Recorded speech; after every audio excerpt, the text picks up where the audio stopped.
In the heart of a vast, unforgiving frozen wilderness, far north where the sun barely crests the horizon in winter, lived a young woman named Arya.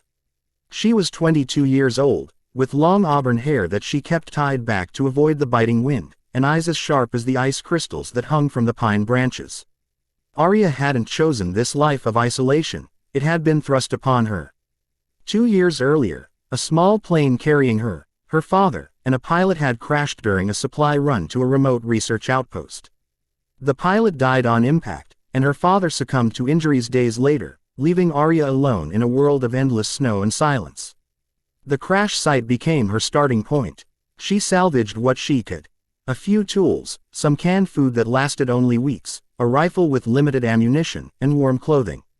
But the real teacher was the land itself, a frozen tundra bordered by dense boreal forest, where temperatures plunged to -40°C at night, and blizzards could erase footprints in hours.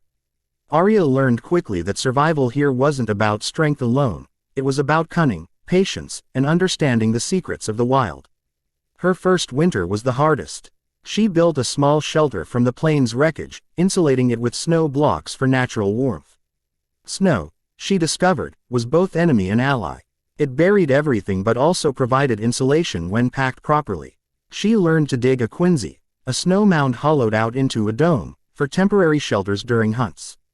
Fire was life. She carried a fire starter kit religiously, using birch bark for tinder because it burned even when wet.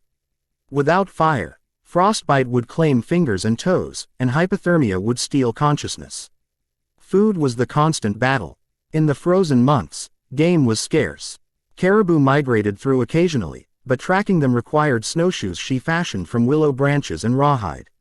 She set snares for ptarmigan and hares, small but reliable. But the true secret to sustaining herself through the long winters, the one that allowed her to not just survive but thrive, was mastering the art of ice fishing.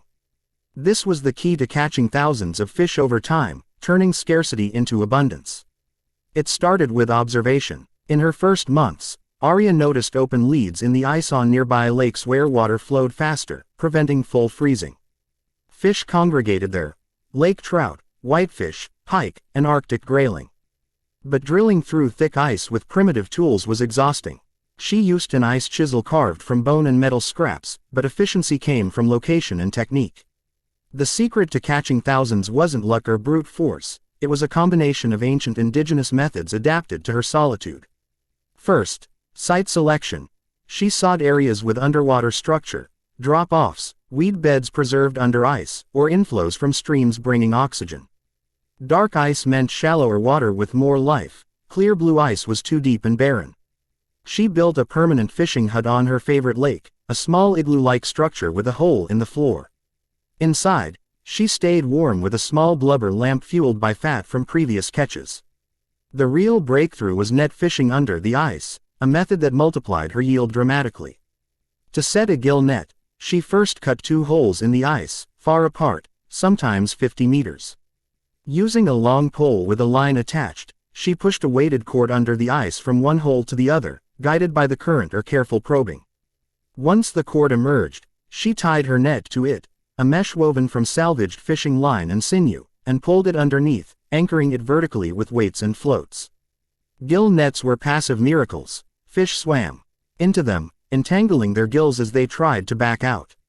In prime spots during spawning runs or feeding periods, one net could catch dozens overnight. But the ultimate secret, the one that yielded thousands over seasons, was jigging combined with bait traps. She used hand-carved lures, spoons from metal scraps, feathered hooks mimicking insects or minnows. The technique was rhythmic. Lower the jig to the bottom, then lift and drop it sharply, creating vibration that attracted predatory fish in the low-light underwater world. Sound traveled far in water, and the flash of metal drew them in. For bait, she created chum holes nearby, dropping fish guts or scraps to lure schools. Arctic fish were sluggish in cold water, conserving energy, so patience was key. She'd sit for hours, feeling the subtle nibble through her line, a braided cord from parachute material for strength. When a fish struck, she set the hook with a firm upward yank, then played it carefully to avoid breaking the ice hole's edge. Over time, Arya refined her system. She smoked excess fish in a rack over alder wood fire, preserving hundreds for lean times. This protein sustained her, preventing the muscle wasting that claimed many in the north. She varied her diet with berries frozen from summer, spruce tea for vitamin C to ward off scurvy, and occasional big game like moose, which provided hides for clothing and tools. But survival wasn't just physical. The isolation weighed heavy. Nights were long, filled with aurora borealis dancing overhead, but also howling winds that sounded like lost souls. Arya talked to herself, sang songs from memory, and kept a journal carved into bark with charcoal notes. She marked seasons by the return of ravens or the cracking of river ice in spring. One particularly brutal winter, a blizzard trapped her for weeks. Food stores dwindled, and she ventured out in whiteout conditions, guided by a rope tied to her shelter. She reached the lake, checked her nets, and found them heavy with whitefish, a bounty that saved her. That day, she caught over 50 in one pole, smoking them methodically. It reinforced her belief. The frozen world was harsh, but it rewarded those who learned its rhythms. Encounters with wildlife tested her resolve. Wolves shadowed her tracks, drawn by fish smells.